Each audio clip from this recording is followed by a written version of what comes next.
Howdy's gamers, this is Game Sergeant Scurry and welcome to another unboxing video. So, it's been a while since I did an unboxing. In fact, it's been almost over a year since I did an unboxing, but oh well. And this time it's not an amiibo, because those can be kind of boring. But this time it's actually a controller this time, so yeah. I'll go ahead and not waste any time and go straight to the desk view in 3, 2, 1, boom. And here we are. So yeah, I kind of swear by the PDP products. So like the controllers I've gotten before have all been PDP. That you know, wireless Pro controller, that wired one, and even the GameCube shaped one. But this time, or when I say PDP, I meant Power A. This is a PDP product, I should say. And yeah, so I'll go ahead and talk about my experience with PDP products.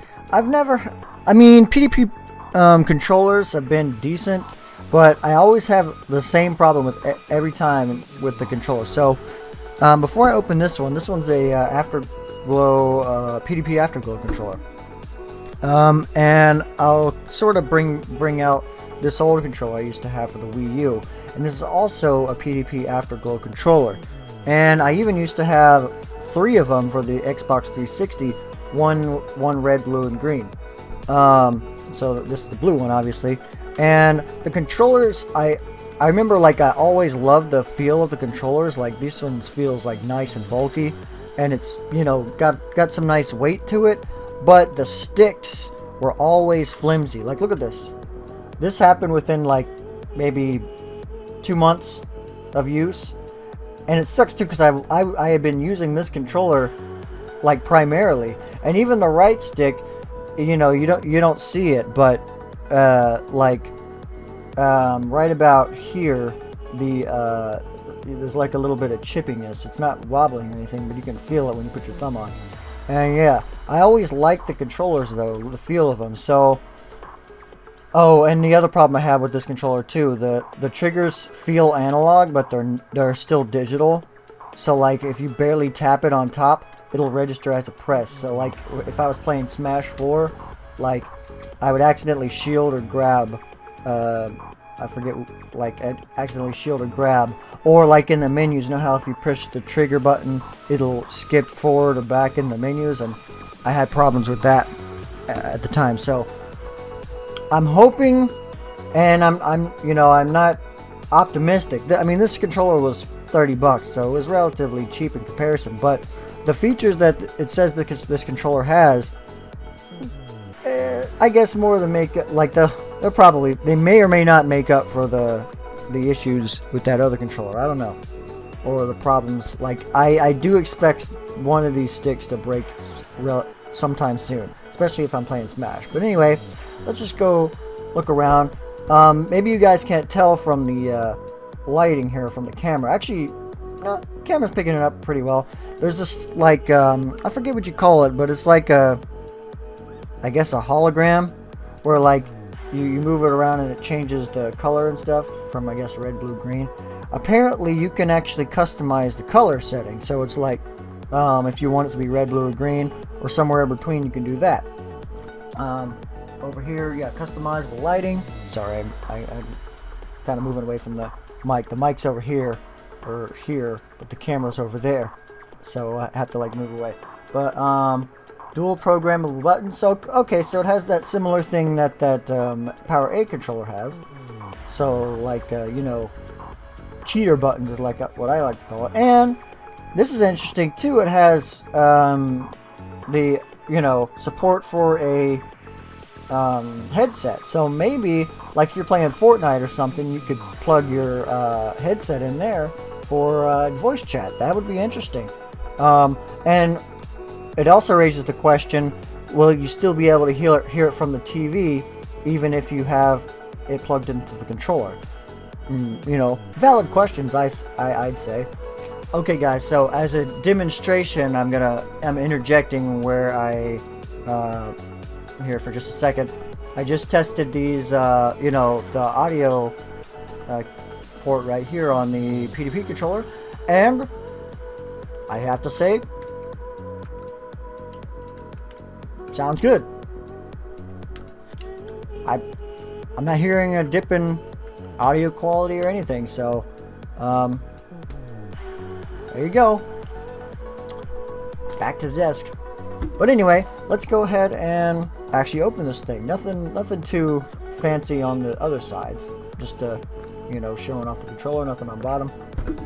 All right, I just had these right here. These scissors sitting right here. Also, my leg.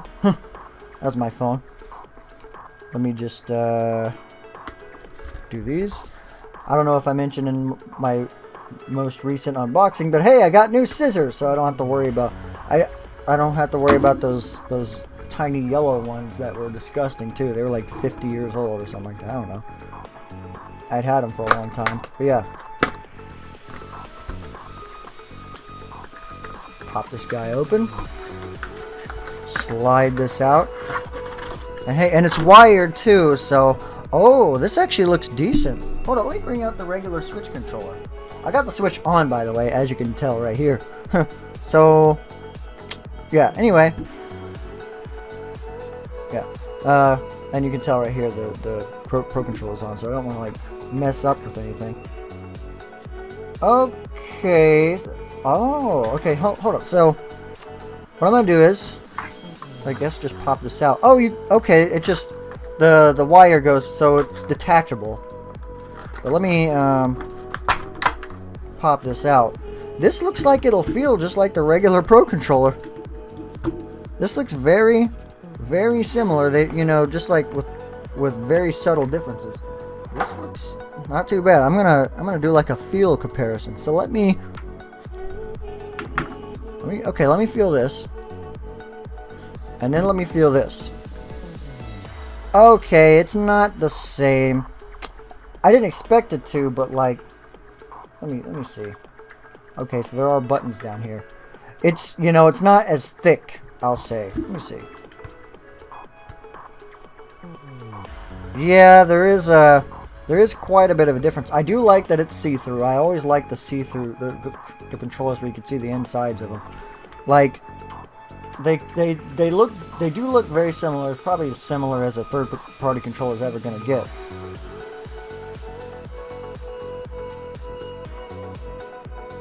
Yeah. But oh well. Okay, good on PDP. These are actually digital now. They didn't make the mistake of making the triggers feel analog but not be analog. So I shouldn't accidentally trigger or shield and smash or something like that. But yeah, so and they did so I like that the A, B, X, Y buttons are all large, just like the big buttons on the regular Pro controller. The sticks, they don't feel comfortable, that's for sure. Okay, so these edges of the sticks are kind of, I don't know, they're kind of in the way, I'd say. In the way, I'd say. They're kind of high too. Like the sticks on the regular Pro controller are relatively low, but on here they're kind of high. The D-pad feels decent. It might even be better than the D-pad on the Pro controller, because I've had problems with the D-pad on the Pro controller, the regular Pro controller. This, I'm not exactly sure what that is. That's probably like for the colors, maybe. Oh, so that's where the plug goes in, or the wire goes into. Okay. Home button. Home button is... Actually, that's not bad. This reminds me of the Nintendo 64 controller. You got B, Y, and then plus, and then A, X, home. Okay. The minus button and the capture button's nightmare. Jeez. Okay. You have to like reach over, but you know, maybe that's so you don't act. Because I remember, like on the regular Pro controller, I sometimes, like, if I'm not paying attention, I'll accidentally hit the capture button instead of the minus. So maybe they swapped the buttons on purpose, and this kind of helps, I think, the way they have it here, because plus is like in the line of your main buttons here, and then A and then home is kind of far out, so you don't accidentally hit home. So okay, now the trigger buttons. Let me see. The shoulder buttons. Okay, they're not. I mean, they're not any worse than the Pro controller is, and the Pro controller is beautiful. So yeah, okay. And like I said, I will say for my long fingers, this little point at the end is kind of digging into my index finger a little bit, but you know, maybe I just have to, yeah, okay. If I just put them up a little bit, they don't. Yeah, but my natural, you know, I don't know, movement of my finger wants to hit this pointy part, and that does not feel that great. Now back here, apparently, so right here, they don't look like the triggers, but as you can probably hear, these are little programmable trigger buttons. And they, actually, if I let go of it, like if I do this and then let go, they kind of spring. Boing. Also, I'm noticing I don't see any like motors, you know, like vibration motors. So hopefully, I am seeing like a metal thing right here. I hope that's rumble. I hope this controller has vibration. I know that the Power A controller said they didn't have rumble, and this one does not say that it doesn't have rumble. So hopefully it does. Let me see. It doesn't say no HD rumble, so maybe it has it. I don't know. Okay, so now I do want to see how these how the colors work, like how, you know, the lighting works.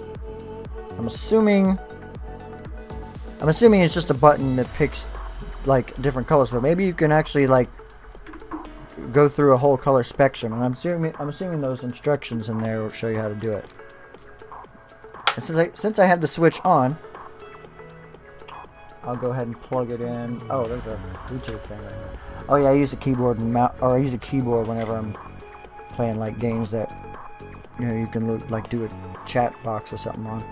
Okay, so I'll put this in here. Okay, starts off blue, and it's not. I will say, like, if I turn this light off,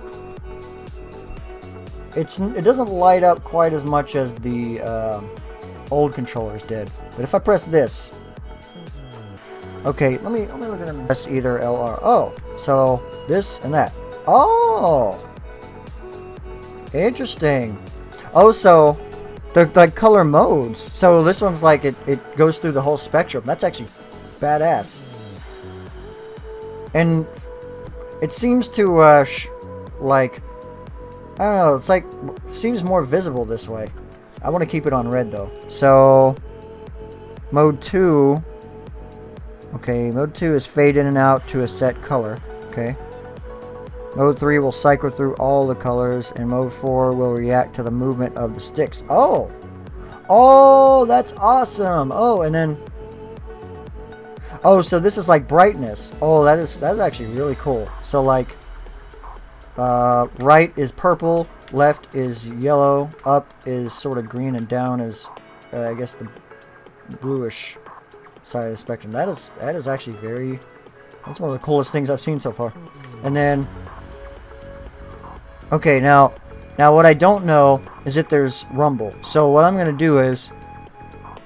I'm going to put on... What game do I have plugged in? Okay, let me put it on Zelda Breath of the Wild. I'm not feeling anything, and I'm pretty sure I would feel something. Yeah.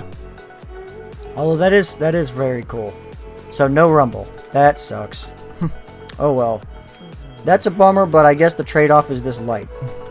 Which sucks because I think like all the Afterglow controllers from the previous consoles did have rumble, but they didn't have this little spectrum thing. So that's an unfortunate downside, I guess, but I do like, wow, yeah, this is very intuitive. I mean, you know, it just feels natural going from, you know, these buttons up to pause, and then home buttons up here. Okay. Hold up. Quick side note, I just found this out right when I stopped recording, so I'm just gonna put this in somewhere random in the video where it's relevant. I just found out that these little, you know, cheater buttons that are on the bottom here, you can actually pop this thing out so you don't accidentally press the cheater buttons. That's genius, because obviously with my fingers right here, I would be pressing those buttons. So that is a genius addition. So yeah, so far I think as far as feel goes, this is probably one of the better Pro controllers, you know, third-party Pro controllers I've gotten. Now, build quality, I'm not sure. All of my previous PDP controllers are broken. Even you know, like the rock candy ones, that, you know, they look the same as these, but they just don't glow, and they're like a solid color, kind of half see-through. But yeah, if this lasts even a whole year, I'll be satisfied. Okay, because that Power A GameCube shaped Pro controller lasted a long time, and I just lost. For some reason, I can't find it. But whatever. I'd say this is a. I'd say go out and buy this one. Definitely, if you're looking for an extra controller, you don't want to pay $70 for 3 more Pro controllers. Definitely get this. So yeah, thank you guys for watching. Take care and carry on.